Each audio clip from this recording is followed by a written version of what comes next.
Hi there, history students from Emory. It's your teacher Faisal coming at you, well, not live, but coming at you from the world of social distancing.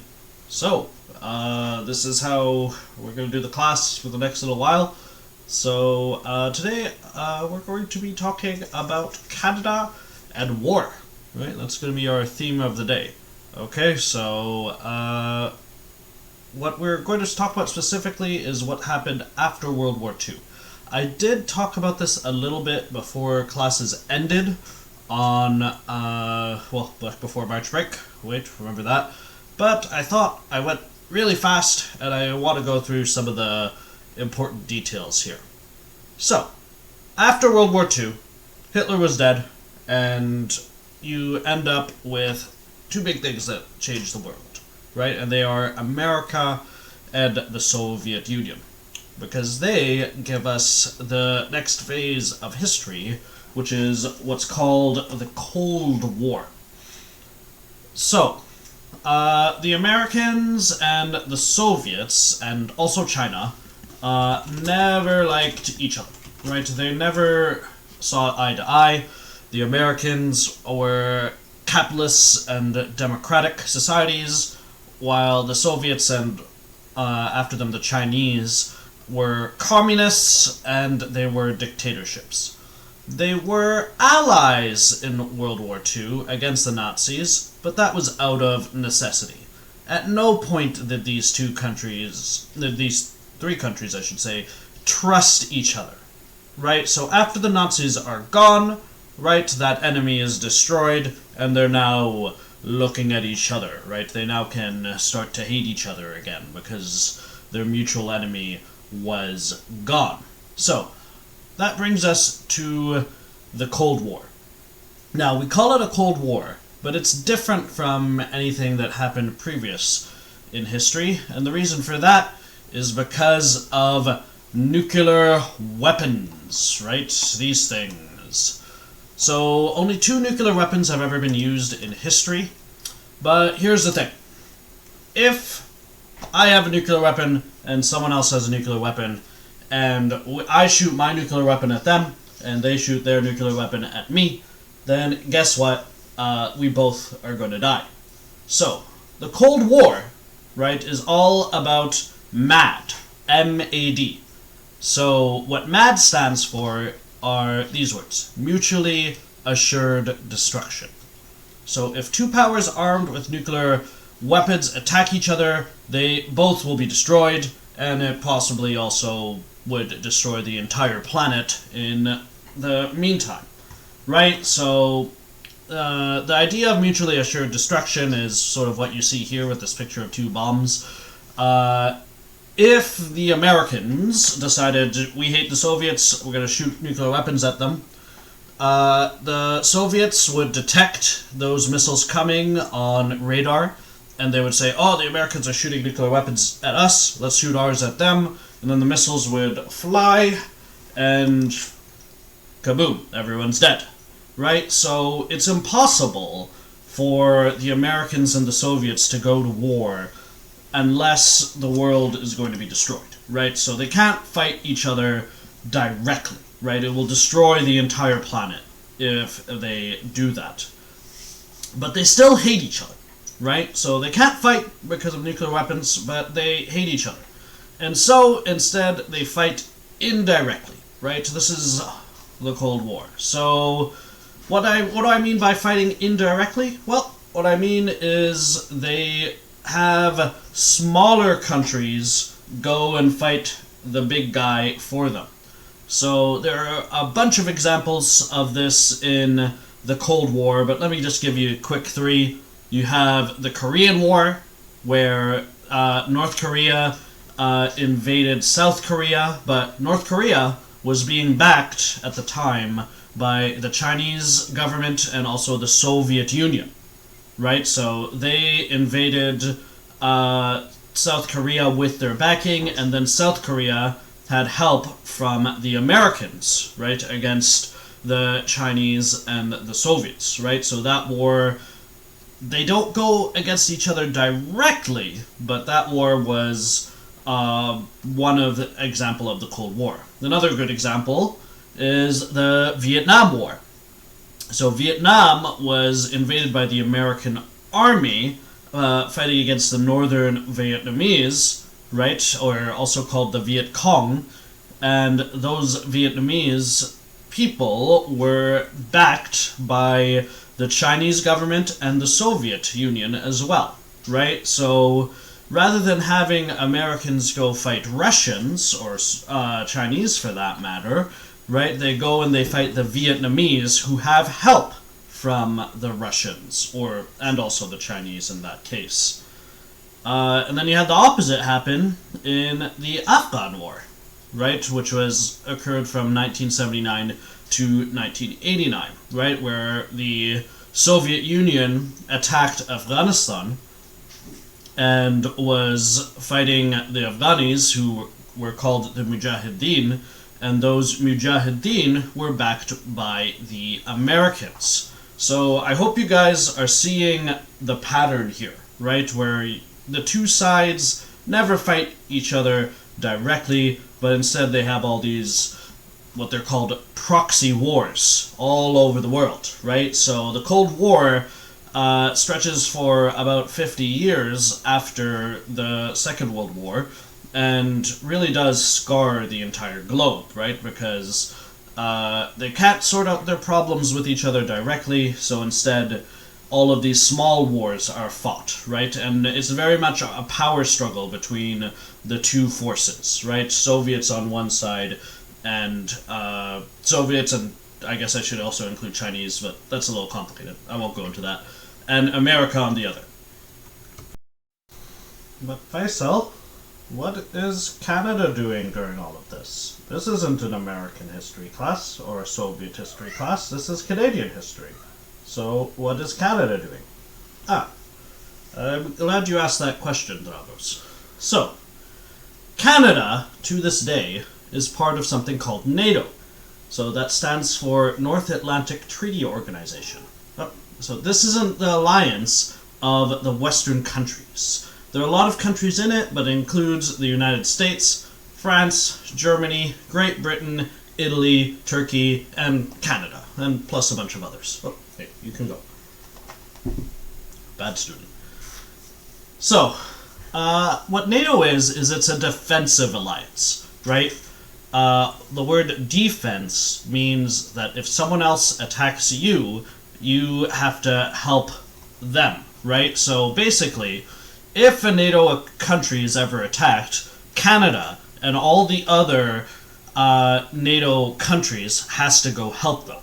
So let's imagine, say for instance, Germany gets attacked by, I don't know, who's going to attack Germany nowadays? Poland or something, I don't know. Poland would never do that, but let's just say Canada and all of the other countries would have to go and help Germany, right? Or if, France was attacked by, Nigeria, right? We would all have to go help France against Nigeria, right? So that's what NATO is, and Canada is part of that alliance. But NATO is not often used. In fact, NATO's been around for about 50 years, but the whole thing where they have to help each other has only happened once in history, and that's after the September 11th attacks of 2001, where the United States was attacked and invoked NATO, Article 5, in order to get all of the countries, including Canada, to come help them. But other than that, again, NATO is defensive. So if any of those countries, Britain, France, United States, or any of them, starts a war by itself, right, as in they aren't attacked, but they're the one doing the attacking, Canada has no obligation to join the war. So, for example, when America invaded Iraq, Canada had no reason to join, right? NATO is only for defense, it's not for offense. So, why does Canada go to war? And we have. Well, there's an incident in 1956 that actually explains this quite well, right? And it's called the Suez Crisis. Alright, so stay with me here.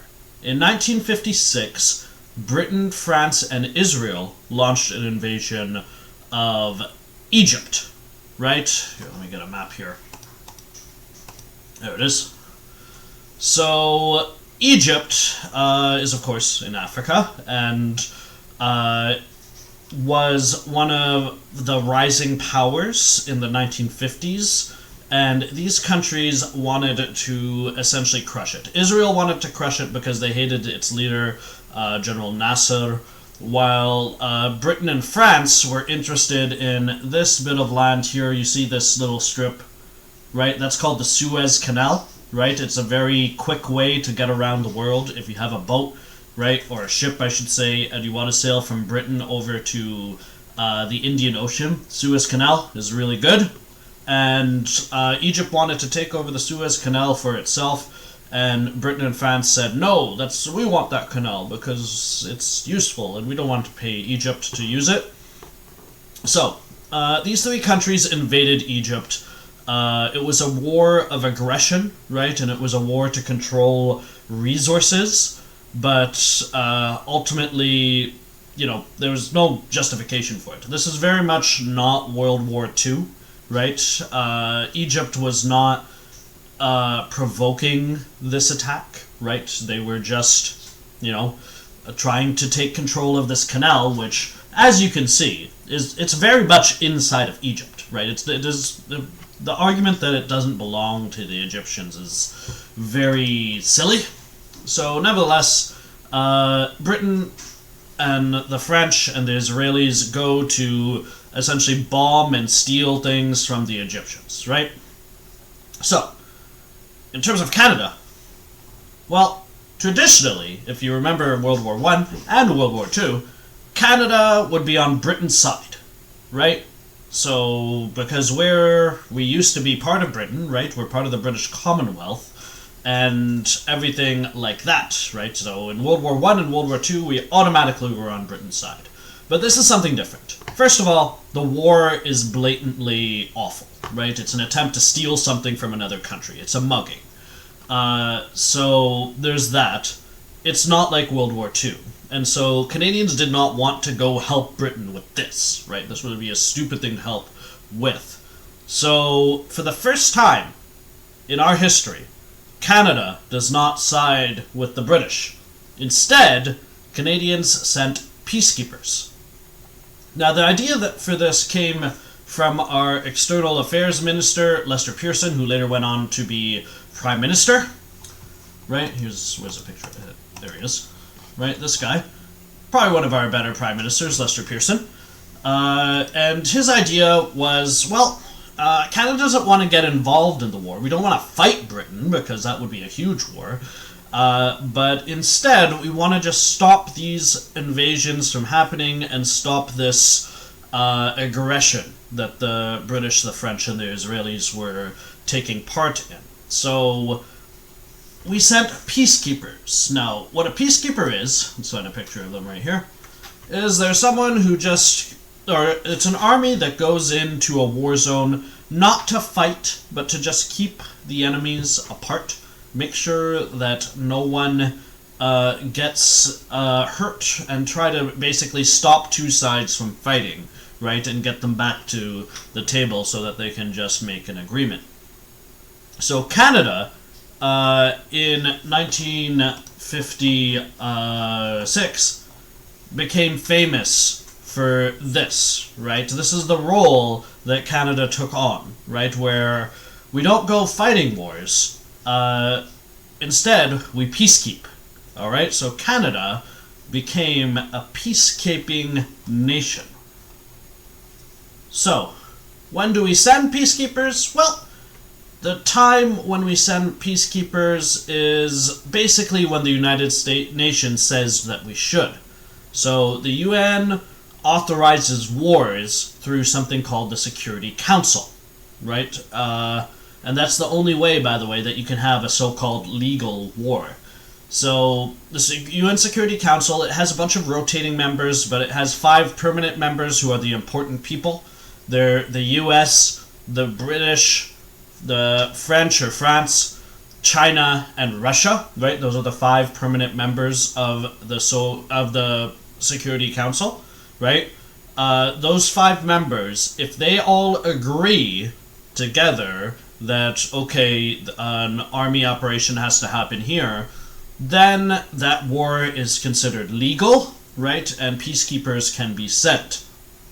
So when those 5 countries agree, which doesn't happen that often, right? It certainly didn't happen very often in the Cold War. It happens a little more often nowadays, but even now, not really. But when those countries agree, Canada sends in the peacekeepers, right? And we've had a bunch of peacekeeping operations over the years. We've had one in Lebanon. We've had one in Somalia, which was, by the way, a complete disaster. I'll talk about that maybe next week. Rwanda is another peacekeeping example. Bosnia and Afghanistan, right? Those are Canada's peacekeeping operations, or at least some examples of them, right? So Canada, at this point, we don't use our army because we want something, right? You'll never have the Canadian Army, for instance, go to another country to try to take something, or we'll never use our army to, fight with a neighbor. We don't do that, right? What we do is when the Security Council says, okay, there's a legal reason to go to war, then we will do just that, right? And we will put our peacekeeping troops in the area. So, meanwhile, we don't send peacekeepers if a war is not authorized by the United Nations, right? So, 2 of the biggest examples of this would be, first of all, the war in Vietnam, right? Where, again, America invaded Vietnam, and that was not with United Nations approval, and it was a war of aggression, right? So Canada did not participate. We did not send any soldiers to invade Vietnam, right? And another very, very recent example would be the war in Iraq, right? America invaded Iraq for a very flimsy pretense, and we as Canadians did not participate in that because we did not have authorization from the United Nations. So both those wars were illegal according to international law, and so Canada did not go. Very straightforward. So, in a nutshell, if you want to talk about war in Canada after World War II, if there is United Nations authorization of a war, then you can count on Canada participating in some way as a peacekeeper. If there is no United Nations authorization of a war, then Canada is not going to do anything at all. Alright? So, the easiest way to sort of understand Canada, I would say, in terms of war, is just to remember 2 countries, right? So, first of all, you've got Afghanistan in 2001. There was a Security Council resolution, right, after the September 11th attacks, right? So Canada went, right? But then you also have Iraq, right, where there was no Security Council resolution, and so Canada did not go, right? So that, in a nutshell, is how Canada has behaved in the modern era, right? And if you look forward, I mean, hopefully there's not going to be another major war, but if you look forward into time, what you will find is that Canada will, in the future, if there's a war that has a United Nations authorization, right, then you can expect Canada to go. If there's a war that doesn't have that kind of authorization, right, say, I won't speculate on who will go to war with who, but if there is that kind of war, then you can expect Canada not to participate, right? So that's the easiest way to understand it. So, that pretty much finishes what I wanted to say for today, so let's turn it over to you guys. So my question to you guys is, first of all, do you guys think that Canada is a peaceful country, given what we've been talking about? Feel free to email me your thoughts.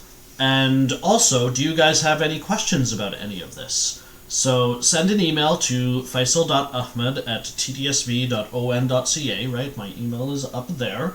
And what I want to do is, when you guys send me an email, I'm going to make a video, let's say at about 6 or 7 o'clock tonight, and I'm going to read your questions, I'm going to answer them, I'm going to talk about what you guys have to say, and by emailing me this, I'm going to give you guys participation marks, right? So send me an email. You don't have to worry about spelling or grammar or anything like that. I'm just going to look at your thoughts. Think of this as the same thing as raising your hand in class, right? So send me an email, tell me what you think of all this, right? Do it today so that I can post a video responding, and we will go from there.